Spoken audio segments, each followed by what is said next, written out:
Hello and welcome to this DTOceanPlus video where we'll be talking about how we are addressing the sector need for guiding technology development in ocean energy systems. My name is Jillian Henderson and I'm with Wave Energy Scotland, and I'll be talking today with my colleague Jonathan Hodges about how we're meeting this sector need, and in particular we'll be talking about the Stagegate design tool and how that's doing that. So we know there's a sector need for efficient decision making and guiding technology development. And this is because there's currently no consensus on technologies in the ocean energy sector, and it can make it difficult to compare technologies which look, behave, and perform entirely differently to each other. There's this need to consistently assess these technologies and demonstrate to investors this path towards success and to demonstrate progress in the sector. The Stagegate design tool is there to meet that sector need. It provides this consistent backdrop for assessment in ocean energy systems, and it gives that clear, consistent assessment processes with consensus in how those assessment processes take place from a wealth of research that's been conducted in the sector. And this is there to help enable technology developers to demonstrate that success in a standardized way. And on top of that, it helps to bring together the suite of tools and all the assessment processes together. Thanks, Jillian. Throughout this video, I'm just going to return us to our sector need and explain how the capabilities of the Stagegate design tool deliver that sector need. And first of all, I just want to introduce some context of the activities that are carried out in technology development and how they're related to this subject. So this slide shows two of the key groups of users, funders and investors, and technology developers, and some of the activities they carry out in this area. So funders and investors want to prioritize innovation areas. They want to design funding schemes and evaluate and select technology. So they need to be able to do that in a consistent fashion and make efficient decisions. Alongside that, technology developers want to identify which funding programs are relevant to them. They want to plan their activities, deliver their technology development activities, demonstrate progress, and then identify their own improvement areas, which then feeds back into the funders' need. So DTOceanPlus is supporting these activities by delivering a consistent evaluation method and providing guidance through the Stagegate design tool. And that guidance is aligned with the recommendations of the International Energy Agency Ocean Energy Systems Group, which has produced the framework document that you can see on the right-hand side. So that's a bit of context of the needs of the key users and how DTOceanPlus is going to meet those needs. Thanks, Jonathan. So to dive a little bit deeper into how the Stagegate design tool does this, the Stagegate design tool has split the technology development pathway up into these 6 stages, stages 0 to 5. And as the user goes through these stages, they can use the Stagegate design tool, whether it's at the earliest stages of concept creation or all the way up to a commercial scale array demonstration. And you can see the key features of the tool on the right-hand side, which includes the framework, which is that standardized backdrop, the activity checklist, which I'll talk you through, how you actually run a Stagegate assessment, which is applicant mode, and assess a Stagegate assessment, which is assessor mode. And then finally, the last 3 boxes, improvement areas and report export and study comparison, are the main outputs of the tool. But whatever stage you're at in your technology development pathway, the Stagegate design tool is able to cater for that stage. So one of the ones I mentioned was the activity checklist, and this is one of the first features that the user of the tool will go through in order to assess which stage they're eligible for or what stage gate they're eligible to be assessed against. And how this works is that there's these key evaluation areas, which you can see on the left-hand side there. And for each of those areas, there's a checklist of what the user will have done or not done in their technology development processes. So for example, that could be if they've completed tank testing at a particular scale, or if they've developed an FMEA, if they have identified their main failure modes and have an O&M schedule. So the user just really simply checks off what they've completed and what they've not completed, and then the tool will guide them to what Stagegate assessment they're the most eligible to be assessed against. And here's a really good example of why that activity checklist is useful for efficient decision making in the sector. As consensus grows around the world on the recommendations in the OES framework on the right-hand side, we get much easier alignment of expectation between a funder and a technology developer. And a really good example is Core Power Ocean, who have moved from country to country and access different funding schemes as they move from their early stage development of their power takeoff system for wave energy in Sweden, moved to the power takeoff call run by Wave Energy Scotland, and then moved on to array deployments funding in Portugal. Now, alignment in expectation between Wave Energy Scotland, for example, and Core Power would have made it very easy to understand which stage of the Wave Energy Scotland call Core Power would be applicable for. Making it much easier for that evaluation to take place and for Wave Energy Scotland to ensure the appropriate level of funding goes to that program. So that's a really good example, and that's going to be mirrored in many technology developers as they move between countries. The more consensus on expectation, the easier the evaluation and selection will be. Absolutely. And then once a technology developer such as Core Power has completed the activity checklist, they'd then go into the Stagegate tool and be able to run their Stagegate assessment. And so the main inputs to this Stagegate assessment are from the user themselves, where they answer qualitative questions. So that could be like, show us how you're on the pathway to reducing your levelized cost of electricity.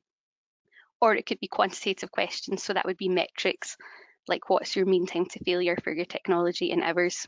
So the user would fill in this information themselves, or alternatively, they can run the deployment and assessment tools as part of the DTOceanPlus suite and have these calculations completed for them and input into the tool. And this is the way they complete their Stagegate assessment, whether this is at an early stage of technology development or a late stage, they can run the assessment in the same way. And it's that common evaluation approach or common thread of assessment that DTOceanPlus provides that really helps with the evaluation of technologies as they move around the world. I mentioned in my last piece about the common expectation between funders and developers. As that technology is assessed, it becomes really valuable if the data set that's provided by a technology developer is a common format and common content. So if funders and technology developers can use DTOceanPlus, then you have a consistent approach to that evaluation and you can understand where the data has come from, what evaluation is carried out, and what data you can expect to have to make your decisions if you're a public funder or an investor. And this brings us to the concept of a technology passport, which is a consistent evaluation process, a consistent pack of data, and consensus on expectation of a developer. So we can really easily know what information we have and where it's come from. And it enables consistent decision making between funders and investors. Thanks, Jonathan. And on that note of a technology passport, I think supported by that would be this standardized PDF report would be the output of the Stagegate design tool. So this brings together all of your questions, whether they be qualitative or quantitative, your full Stagegate assessment into one standardized report so that it can be easily picked up by another developer or by an investor, and the main parameters of your technology can be compared and assessed against somebody else's. So this standardized report would help support that idea. Alongside that, the Stagegate design tool also outputs improvement areas. So that would be areas where you either hadn't completed enough of the activities in your Stagegate assessment, or you fell short of your target values that you had for your metrics in your Stagegate assessment. And these outputs can then be passed on to the structured innovation tool so that you know what areas you need to improve upon in your technology, and they can be used to improve your technology. And then finally, another main output of the Stagegate design tool is the complexity levels, the link to other tools. So essentially, if you started your use of DTOceanPlus with the Stagegate tool, it would then point you in the direction of which levels of complexity or which versions of the other tools you can use in your design or your assessment process. So essentially it links the rest of the tools together and helps guide you in the use of the rest of the tools. So they're the three main outputs of the Stagegate tool. And there's a couple of examples here of how those things can be useful, and using the example of Orbital Marine, who've gone through a series of iterations of increasing size floating tidal turbine platforms. At each stage, they've identified improvement opportunities and moved on to reduce the lower the levelized cost of energy of their technology and various improvements. Now, a company like Orbital Marine could use DTOceanPlus to evaluate their technology at each stage, understand which improvement areas they have, and then go on to perhaps use the structured innovation tool within DTOceanPlus to help them actually deliver those improvements. They can also use the PDF output from the Stagegate design tool to present their results to funders to look for funding for the next stages of technology. And as they progress towards commercialization, they can use it as a route into certification by preparing themselves and preparing their evidence pack using third-party evaluation using DTOceanPlus to get ready for certification activities and then commercialization. So the capabilities of the Stagegate design tool guide them through this and help them to present the right information as they progress.